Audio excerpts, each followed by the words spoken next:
मरो ससुरा, हिंदू मरो, मुसलमान मरो। इधर और कहता था मारो उसको, देखो भाग रहा है, मिश्रा जी भाग रहे हैं, मरो। इधर देखो भागो, अंसारी जी भाग रहे हैं, मार एक रहा, लुंगी खोल मारे।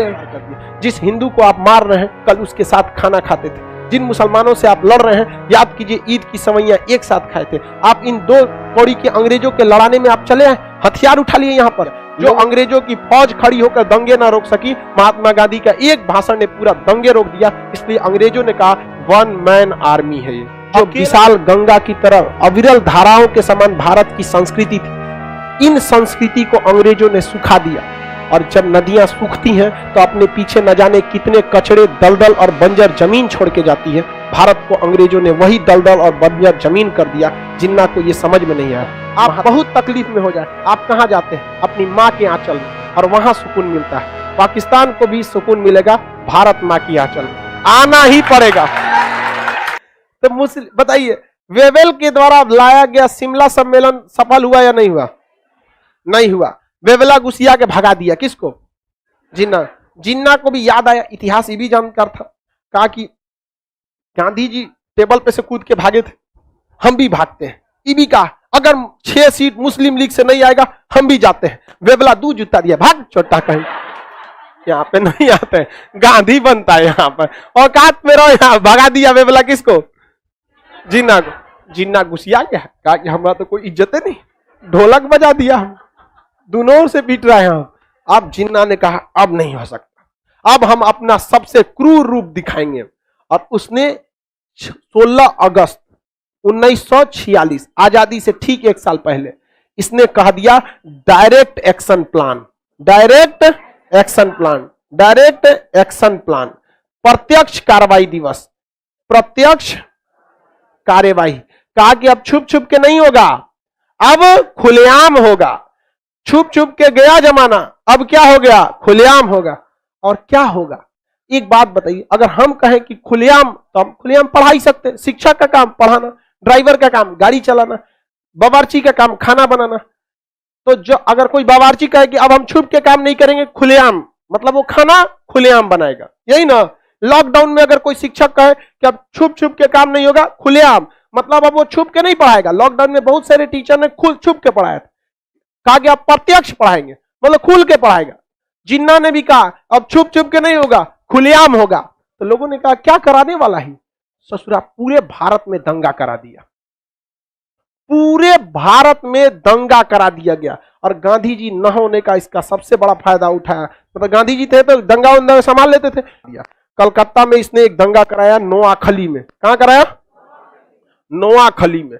और इस नोआखली दंगे में 20,000 से अधिक महिलाओं का बलात्कार कर दिया गया, 10,000 से ज्यादा लोग मारे गए। और अंग्रेज पूरी तरह से फौज लेके वहां खड़े थे, सब मजा में थे एकदम। मरो ससुरा, हिंदू मरो, मुसलमान मरो। इधर और कहता था मारो उसको, देखो भाग रहा है, मिश्रा जी भाग रहे हैं, मरो। इधर देखो भागो, अंसारी जी भाग रहे हैं, मार एक रहा, लुंगी खोल मारे, मार दिया। वो अंग्रेज सब मजा ले रहे थे। अंग्रेज को क्या घाटा है, वो तो चाहते थे सब मारो। देख रहे हैं प्रत्यक्ष कार्रवाई दिवस। आप समझते हैं लोग क्यों पाकिस्तान को गाली देता है? आजादी ये हम लोगों ने मजबूरी में दिया इनको कि ले जाओ ससुरा, क्योंकि कैंसर को काट के निकालना ही पड़ता है, नहीं निकालेंगे दिक्कत हो जाएगा। यहाँ पर इतनी बुरी सोच किसी की हो सकती है? इतिहास जब भी लिखेगा तो प्रत्यक्ष कार्रवाई दिवस में क्या कराया गया था? तो दंगे कराए गए थे।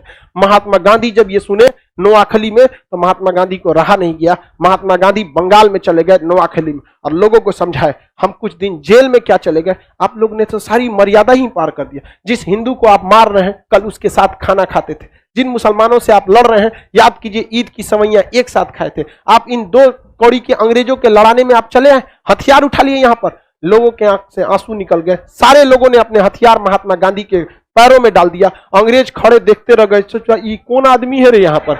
इसीलिए महात्मा गांधी को जादूगर कहा था। बंगाल के सबसे प्रमुख नेता का नाम था शेख मुजीबुर रहमान। महात्मा गांधी को क्या कहा था? जादूगर।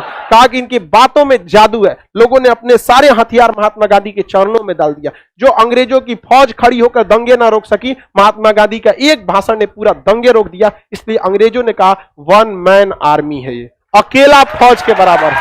समझ में आ गया ना गया?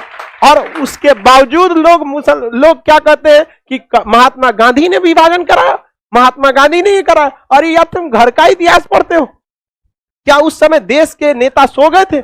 उस समय सरदार पटेल भी थे, जवाहरलाल नेहरू भी थे। जिन्ना की तो बातें छोड़ो, जिन्ना था ही तो ये हो रहा था।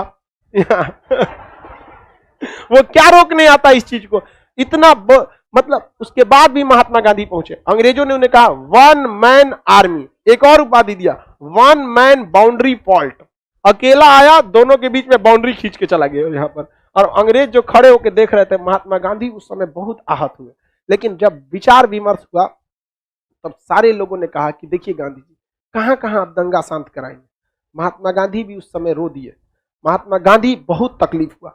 उस समय अंग्रेज भी अब कह रहे थे सर कि विभाजन करना चाहिए, और विभाजन में सबसे आगे जो फॉर्मूला दिया गया, चक्रवर्ती राजगोपालाचारी ने फॉर्मूला दिया था विभाजन का, जिसे कहा जाता है CR फॉर्मूला, और जिसे सरदार पटेल ने पारित किया था प्रस्ताव। सरदार पटेल ने भी उसमें क्या लगाया था? मोहर लगाया। महात्मा गांधी भी देख लिए कि जिन्ना अब नहीं मानने वाला, जिन्ना अब नहीं मान। इन्हें समझाने के लिए बहुत कोशिश किया गया, लेकिन जिन्ना मानने के लिए तैयार नहीं था। महात्मा गांधी जिन्ना को बहुत सारा कहा कि भाई आप तो कायदे आजम हैं, आपके हाथों से ऐसे काम अच्छे नहीं होते। तुम जिन्ना लेकिन अपनी बात पर अड़ा रहा। महात्मा गांधी कहते रह गए देश का विभाजन मेरे लाश पर होगा। लेकिन अब महात्मा गांधी को भी एहसास हो गया था कि एक गांधी कहां कहां दंगे फसाद को शांत करेगा। नोआखली का शांत नहीं हुआ, बिहार में चालू हुआ, भागलपुर में चालू हुआ, रांची में चालू हो गया, महाराष्ट्र में चालू, हर जगह यह विभाजन, ये आग लगती गई। और अंततः अंग्रेजों ने भी क्या किया? पाकिस्तान का क्या किया? विभाजन किया। और 14 अगस्त 1947 को पाकिस्तान का जन्म हुआ। अगर ये प्रत्यक्ष कार्रवाई दिवस नहीं मनाया रहता, दंगे फसाद नहीं होते, तो अकेला वन मैन आर्मी जिसे कहा जाता था ना, वो रोक देता भारत का विभाजन। उस इंसान में इतनी ताकत थी। लेकिन वो देखा था कि लोग मर कट जाएंगे अगर ये जिन्ना को नहीं दिया जाएगा तो। अब देश का विभाजन अंग्रेजों ने कर दिया। रविन्द्रनाथ टैगोर उस समय बूढ़े हो चुके थे और अपनी आखिरी सांसें ले रहे थे, मृत शैया पर लेटे थे, और उन्होंने अपनी नम आंखों से रोते हुए कहा था कि हमें आजादी मिलेगी। लेकिन कभी यह नहीं सोचा था कि अंग्रेज हमें इस तरह आजादी देंगे। जो विशाल गंगा की तरह अविरल धाराओं के समान भारत की संस्कृति थी, इन संस्कृति को अंग्रेजों ने सुखा दिया। और जब नदियां सूखती हैं तो अपने पीछे न जाने कितने कचड़े, दलदल और बंजर जमीन छोड़ के जाती है। भारत को अंग्रेजों ने वही दलदल और बंजर जमीन कर दिया। जिन्ना को यह समझ में नहीं आया। महात्मा गांधी, रविन्द्रनाथ टैगोर, हर इंसान अपने भारी मन से भारत के विभाजन के प्रस्ताव को स्वीकार किया। इवन चक्रवर्ती राजगोपालाचारी भी, देश से प्रेम था उन्होंने भी लग गया कि भाई देशवासी रहना चाहिए तो ही देश रहेगा, देशवासियों को ही नहीं रहेंगे तो देश किस काम का। चक्रवर्ती राजगोपालाचारी के CR फॉर्मूला के आधार पर लॉर्ड माउंटबेटन आया और भारत का क्या किया? विभाजन किया। और 14 अगस्त 1947 को एक देश बना, नाम रहा पाकिस्तान। और अगले दिन 15 अगस्त 1947 को भारत का आजादी मिला। भारत का निर्माण नहीं हुआ है, क्योंकि यह संस्कृति का कोई रिकॉर्ड नहीं है कि भारत कब था। वास्को डिगामा ने समुद्र के रास्ते की खोज किया, न कि भारत की, क्योंकि उसको तो पहले से पता था भारत में मसाला होता है, तुमको रास्ता नहीं पता था, रास्ते से खोज करके आया गया। और अब पाकिस्तान ज्यादा दिन नहीं चल पाएगा, और ये गारंटी है कि पाकिस्तान 100 साल से ज्यादा जिंदा नहीं रह सकता।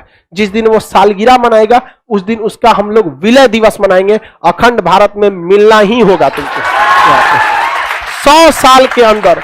बहुत जल्दी आ रहा है 2047, समझ रहा है कि नहीं आ रहा? 2047 में हमारे वैसे से पढ़े हुए जितने लड़के हैं वो इस भारत के बहुत अच्छे अच्छे जगहों पर बैठे होंगे वहां पर, और उनके हाथ में होगा भारत के मूवमेंट को। आपको क्या समझ में आता है? इतना जो विद्यार्थी है लाइव में, गांव गांव में, कह लिए ये सब तैयारी चल रही है। ये सब क्या है? तैयारी चल रही है, समझ में आया? और ये तैयारी है वहां पे। आप बाहुबली मूवी देखे होंगे तो कटप्पा जो है वो देवसेना लकड़ी बीनती है तो ढकेल देता है। क्या कर रही हो देवसेना? 20 साल से लकड़ी बीन रही हो। देवसेना क्या होती है? पागल हो गए हो कटप्पा, लकड़ी नहीं चिता सजा रही हूं। समझ में आ गया कि नहीं आएगा? यही जो आप लोग बैठे हैं ना, एक दिन चिता में लकड़ी का काम करेंगे पाकिस्तान के, उसको मिलना ही होगा भारत में।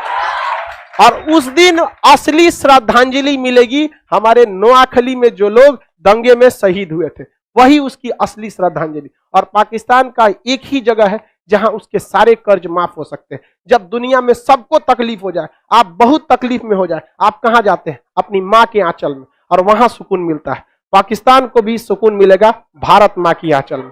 आना ही पड़ेगा। और दुनिया में कोई भी अपनी मां को छोड़ के जाएगा कभी सुखी नहीं रह सकता है। आना ही पड़ेगा उसको, भारत मां के पास आना पड़ेगा। और जब यहां आएगा तो उन सब के लिए अलग बैच चलाएंगे, क्योंकि हमें बम नहीं फोड़वाना है बैच में, ससुरा छोटा कहीं का।